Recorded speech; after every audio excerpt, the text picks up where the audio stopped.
Hello everyone, welcome to simplest biology hub. आज हम class 12th का 10th लेसन स्टार्ट करेंगे। लेसन का नाम है microbes in human welfare. Microbes, micro organism जो ह्यूमन के लिए किस तरह से ज़रूरी है, किस तरह से ह्यूमन का वर्क बहुत आसान करते हैं और कौन से एरिया में वो यूज़फुल है, इन सभी टॉपिक के बारे में हम यहाँ पे डिस्कस करेंगे। लेसन बहुत छोटा सा है और बहुत इंटरेस्टिंग भी है और इम्पॉर्टेंट भी है। ओके, सो माइक्रोब्स कहाँ रहते हैं? Microbes are found in everywhere. Okay, everywhere में कहाँ क्या आएगा बेटा? These are found in soil, air, water, plant and animal body, as well as they are also found in extreme condition. Also found in extreme conditions. तो micro organism के ऊपर कोई असर नहीं होता किसी भी एटमॉस्फेयर का। वो कहाँ मिलेंगे? सॉइल, एयर, वाटर में, एज वेल एज हमारी बॉडी में भी ढेर सारे माइक्रो ऑर्गेनिज्म है, प्लांट बॉडी में भी ढेर सारे माइक्रो ऑर्गेनिज्म है। Even though they are found in extreme condition. Extreme condition मतलब जहाँ पे बहुत -डिग्री टेम्परेचर है, ग्लेशियर एरिया है, ग्लेशियर एरिया में भी आपको माइक्रो ऑर्गेनिज्म मिल जाएंगे। जो हॉट स्प्रिंग एरिया है, हॉट स्प्रिंग उबलते पानी के जो झरने हैं, वहाँ पे भी आपको माइक्रो ऑर्गेनिज्म मिल जाएंगे। मीन्स उनके पास एबिलिटी है कि वो एक्सट्रीम कंडीशन में भी अपने आप को सर्वाइव कर पाते हैं। ओके, सो माइक्रो ऑर्गेनिज्म किस कैटेगरी के अंदर आते हैं? जो बायोलॉजिकल क्लासिफिकेशन हमने क्लास 11th का सेकंड लेसन देखा था बेटा। क्लास 11th में सेकंड लेसन है बायोलॉजिकल क्लासिफिकेशन। वहाँ पे RH विटेकर ने ऑल ऑर्गेनिजम्स को 5 किंगडम में डिवाइड किया था। Okay, so out of that 5 kingdom कौन से ऐसे किंगडम है जिसके अंदर माइक्रो ऑर्गेनिज्म आते हैं? 2 किंगडम है बेटा। कौन से किंगडम है? 2 किंगडम है जिसके अंदर माइक्रो ऑर्गेनिज्म आते हैं। एक तो है हमारा मोनेरा और दूसरा है प्रोटिस्टा। मोनेरा के अंदर प्रोकैरियोटिक यूनिसेलुलर ऑर्गेनिज्म इंक्लूड होते हैं एंड प्रोटिस्टा के अंदर यूकैरियोटिक यूनिसेलुलर ऑर्गेनिज्म इंक्लूड होते हैं। तो माइक्रोब्स के अंदर क्या क्या ऑर्गेनिज्म को रखेंगे हम? माइक्रोब्स के अंदर हम रखेंगे bacteria, virus, fungi, virion, viroid and prions. Protozoans, yes protozoans. इतनी सारी कैटेगरीज आपके माइक्रो ऑर्गेनिज्म में आएंगी। Bacteria, virus, fungi, virion, viroid, prions and protozoans. ये ऑल कैसे है? All these are the proteinaceous infectious agent. Proteinaceous infectious agent mean उनका जो बॉडी कवरिंग है, जो एक्सोस्केलेटन है, वो किससे बना है? प्रोटीन से बना है। एक्सोस्केलेटन किससे बना है? Protein, sometime carbohydrate, sometime protein, और कुछ इन्फेक्शन क्रिएट करते, that's why we call the infectious agent. तो क्या सभी के सभी इन्फेक्शन करते हैं? ऐसा कुछ नहीं है, सभी के सभी इन्फेक्शन तो नहीं करते। माइक्रो ऑर्गेनिज्म के ढेर सारे डिसएडवांटेजेस है आपके, जो लोअर क्लासेस में आपने देखा था। 8th क्लास में आपको माइक्रो ऑर्गेनिज्म एक लेसन था बेटा, जिसमें अंदर एडवांटेजेस एंड डिसएडवांटेजेस के बारे में आपने ऑलरेडी डिस्कस करा हुआ है। बट क्या सभी के सभी माइक्रो ऑर्गेनिज्म सिर्फ गंदे ही रहते हैं, सब गंदा काम ही करते हैं? ऐसा नहीं है। बहुत सारे माइक्रो ऑर्गेनिज्म ह्यूमन बीइंग के लिए इसेंशियल है, ज़रूरी है, बहुत सारे यूजफुल है, बहुत सारे एडवांटेज है उनके। तो कौन से माइक्रो ऑर्गेनिज्म है जो ह्यूमन बीइंग के लिए इसेंशियल है और वो कौन सा काम करते हैं, क्या क्या उनके नेचर है, ये सभी चीज़ें हम इस लेसन के अंदर डिस्कस करेंगे। ओके, ये सभी चीज़ें हम इस लेसन के अंदर डिस्कस करेंगे। तो सबसे पहले माइक्रो ऑर्गेनिज्म का ऐसा टाइप जो हमारे घर में यूज होता है, घर से ही चालू करें ना हम। Okay, advantages of microbe in household product. हम हमारे घर से ही स्टार्ट करें। सबसे पहले घर में ही तो कितनी सारी चीज़ें हैं जो माइक्रो ऑर्गेनिज्म के यूज़ से हम बनाते हैं। तो सबसे पहली कौन सी चीज़ है बेटा? सबसे पहली चीज़ है हमारी कर्ड, दही। ओके, कर्ड, दही। दही किससे बनता है? मिल्क से बनता है। ओके, सो मिल्क को कोयागुलेट होता है, कोयागुलेट किया जाता है, मिल्क प्रोटीन को कोयागुलेट मिल्क प्रोटीन, और कोयागुलेट होने के बाद बनता क्या है, कर्ड बनता है। ओके, सो कर्ड बन रहा है, तो कर्ड क्या है, it is rich in nutrition as well as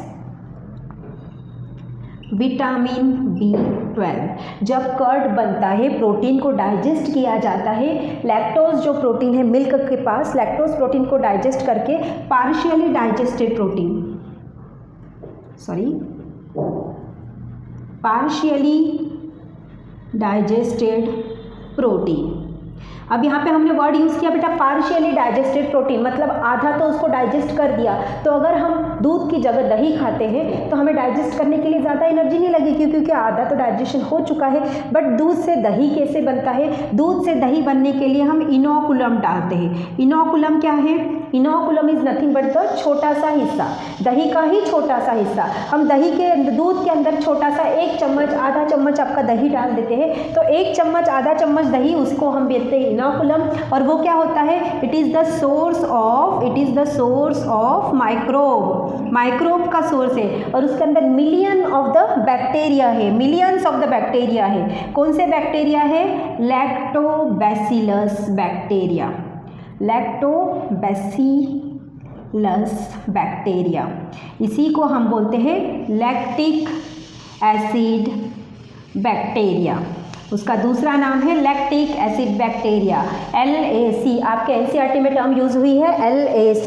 so milk के अंदर इनोकुलम डालेंगे, जो दही का ही छोटा सा पार्ट है, इसे हम इनोकुलम बोलते हैं, हिंदी में हम उसको जामन बोलते हैं। ओके, सो जामन डालेंगे तो क्या है, it is the source of lactobacillus bacteria. बहुत सारे लैक्टोबैसिलस बैक्टीरिया है उसके अंदर, million of the lactobacillus bacteria है, और वो क्या करेंगे, डिवीजन करेंगे, और डिवीजन करेंगे तो मिल्क की प्रोटीन को कोयागुलेट कर देंगे, लैक्टोज को कोयागुलेट करके लैक्टिक एसिड में कन्वर्ट कर देंगे, और एज वेल एज वो किसका रिलीज करते हैं, उसके अंदर विटामिन B12 भी रिलीज कर रहे हैं, विटामिन B12 भी रिलीज कर रहे हैं, जो विटामिन B12 उसकी न्यूट्रिशियस वैल्यू को और बढ़ा देता है।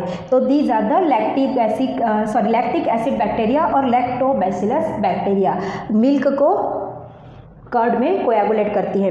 और कर्ड का एक अच्छी प्रॉपर्टी क्या है बेटा, curd identify the infectious microbe.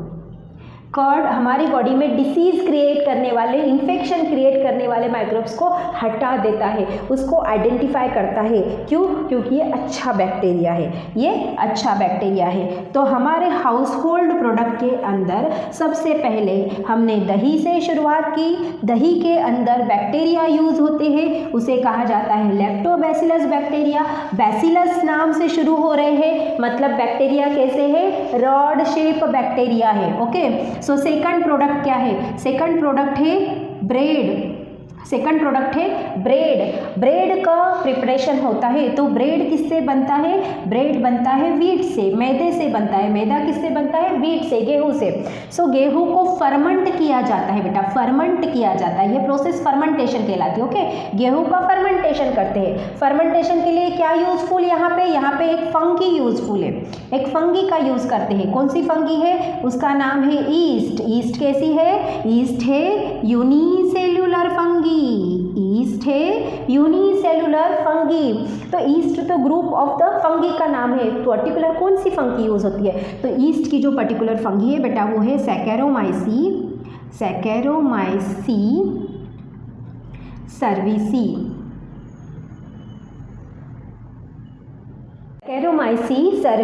सैकेरोमाइसी cerevisiae किसके लिए यूज़ होता है, ब्रेड प्रिपरेशन के लिए। और ब्रेड कैसा है, बेकरी आइटम है, इसलिए इसे बेकर्स ईस्ट भी कहा जाता है, सैकेरोमाइसी सर्विसी। बेकर्स के साथ साथ उसे ब्रेवर्स ईस्ट भी कहा जाता है। वो कैसे, हम आगे वाले वीडियो में देखेंगे। देन हमारा थर्ड क्या प्रोडक्ट है, थर्ड हाउस होल्ड प्रोडक्ट है आपका इडली, डोसा। ओके, ये भी फर्मेंटेटेड प्रोडक्ट है, फर्मेंटेशन किया जाता है। किस चीज़ का फर्मेंटेशन करते हैं? आपने देखा होगा आपकी मम्मियों को गेहूँ और चावल और दाल भिगाने रख देती है, फिर उसको पीस लेती है और पीस के रात भर तक उसको बंद करके रख देती है। जब पीस के उसके अंदर रखती है तो उसके अंदर माइक्रो ऑर्गेनिज्म आए कहाँ से? पीस के रखने के बाद आप सुबह देखो वो फूल जाता है, ऐसे फूलता किसकी वजह से फूलता है बेटा? कार्बन डाइऑक्साइड की वजह से। ब्रेड में भी कार्बन डाइऑक्साइड रिलीज हो रहा है ना, कार्बन डाइऑक्साइड गैस की वजह से वो फर्मेंट हो रहा है, वो फूल रहा है, उसके अंदर पफीनेस आ रहा है। तो कार्बन डाइऑक्साइड फिर इसमें माइक्रोब्स कहाँ आते हैं? एयर से आते हैं, क्योंकि पीसते समय ढाकने के बाद भी एयर के कांटेक्ट में आ रहे हैं। कौन से माइक्रो ऑर्गेनिज्म आते हैं इसके पास भी? लैक्टिक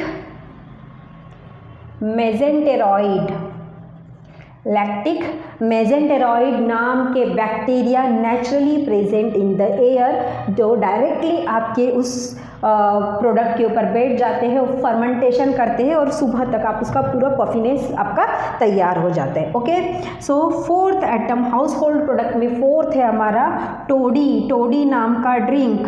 टोडी ड्रिंक बहुत ही पॉपुलर ड्रिंक है इन साउथ इंडिया के अंदर पॉपुलर ड्रिंक है बेटा। और साउथ इंडिया के अंदर किसके द्वारा बनाया जाता है? ये बनाया जाता है आपका एक ग्रेन को फर्मेंट करके टोडी बनाई जाती है, जिसमें फिर से आपका ईस्ट का यूज़ होता है। फर्मेंटेशन प्रोसेस के लिए यहाँ पे भी ईस्ट का यूज़ आपका हो रहा है। Okay, so next fermented product क्या है? नेक्स्ट है आपके फर्मेंटेड फिश, देन आपका और क्या है? फर्मेंटेड सोयाबीन, मीट, ये चीज़ें भी फर्मेंट करके इनटेक किया जाता है। तो इनके भी फर्मेंटेशन में different kind of the bacteria और फंगस का यूज़ होता है। इसके अलावा और एक इम्पॉर्टेंट हाउस होल्ड प्रोडक्ट है जो बहुत ही ज़्यादा यूज़ होता है। कहाँ पे यूज़ होता है? जनरली जो आपके आउटफूड क्या बोलते हैं हम उसको? Street food, yes, the word street food is suitable for it. Street food में जो यूज़ होता है that is the cheese. Okay, cheese के दो टाइप आपके एनसीईआरटी में दिए बेटा। एक है स्वीज चीज़ को प्रिपेयर्ड होता है मिल्क से ही। प्रिपेयर्ड चीज़ तो मिल्क का ही प्रोडक्ट है, बट यहाँ पे जो बैक्टीरिया यूज़ किया जाता है स्वीज चीज़ बनाने के लिए वो है प्रोपियोनी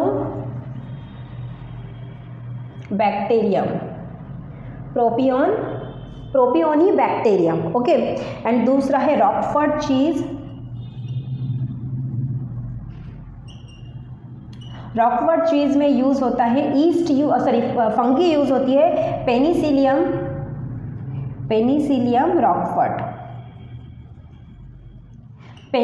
रॉकफोर्ड नाम की फंगी का यूज़ होता है रॉकफोर्ड चीज़ बनाने के लिए। स्विस चीज़ बनाने के लिए प्रोपिनोबैक्टीरियम का यूज़ होता है। स्विस चीज़ क्या होता है? बहुत ही ज़्यादा आपने टॉम एंड जेरी की कार्टून देखा है? टॉम एंड जेरी के कार्टून में बेटा वो जेरी एक ऐसा चीज़ का टुकड़ा लेके भागता है सब जगह, और उस चीज़ में बड़े बड़े होल होते हैं, बिग होल होते हैं। ओके, बिग होल, जितना बिग होल उसमें क्या होगा? होल की स्पेलिंग रॉन्ग। बिग होल मतलब बड़े बड़े छेद होते हैं। किसकी वजह से होते हैं? CO2 गैस रिमूव हो रही, उस एरिया से CO2 गैस रिमूव हो जाएगी तो गैस की वजह से वहाँ से एक बड़ा सा छेद बन जाएगा। तो जो चीज़ के अंदर बड़े बड़े छेद होते हैं उसे स्विस चीज़ कहा जाता है, जो प्रोपेनियोबैक्टीरियम के द्वारा प्रिपेयर्ड किया जाता है। रॉकफोर्ड चीज़ पेनिसिलियम रॉकफोर्ड के द्वारा प्रिपेयर्ड किया जाता है। ये एक पर्टिकुलर टाइप की फंगी है और ये क्या करती है? फ्लेवरिंग एजेंट भी है। फ्लेवरिंग एजेंट वो उस चीज़ के अंदर एक पर्टिकुलर टाइप का फ्लेवर ऐड करती है जिससे उसके टेस्ट बहुत ही अच्छी आती है। तो ये कुछ हमारे हाउस होल्ड प्रोडक्ट है जिसके अंदर माइक्रो ऑर्गेनिज्म का यूज़ किया जाता है और माइक्रो ऑर्गेनिज्म के यूज़ करके हम उसको प्रिपेयर करते हैं। सेकंड जो टाइप है हमारा वो इंडस्ट्रियल प्रोडक्ट है। इंडस्ट्रियल प्रोडक्ट में हम प्रोडक्ट के बारे में हम अगले वीडियो में डिस्कस करेंगे। आई होप आपको ये जो हाउस होल्ड प्रोडक्ट वाला है वो एरिया क्लियर हो गया होगा। फिर से एक बार रिपीट करते हैं। हाउस होल्ड प्रोडक्ट में सबसे पहला है आपका कर्ड, मिल्क से प्रिपेयर्ड होता है, यूज़ होता है lactobacillus bacteria. Okay, second one है ब्रेड, ईस्ट नाम की फंगी जो है सैकेरोमाइसिस सर्विसी यूज़ होती है आपकी, जिसे हम बेकर्स ईस्ट भी कहते हैं। देन थर्ड है स्विस चीज़। प्रोपियोनोबैक्टीरियम रॉकफर्ट चीज़, पेनिसिलियम रॉकफर्ट, और आपका इडली डोसा कॉमन में जो रहता है मेजेंटेरॉइड, लैक्टिक मेजेंटेरॉइड, ये बैक्टीरिया आपका यूटिलाइज किया जाता है। तो this is about the applications of house hold product. Okay, next video में हम इसके इंडस्ट्रियल एप्लीकेशन के बारे में डिस्कस करेंगे। Thank you everyone.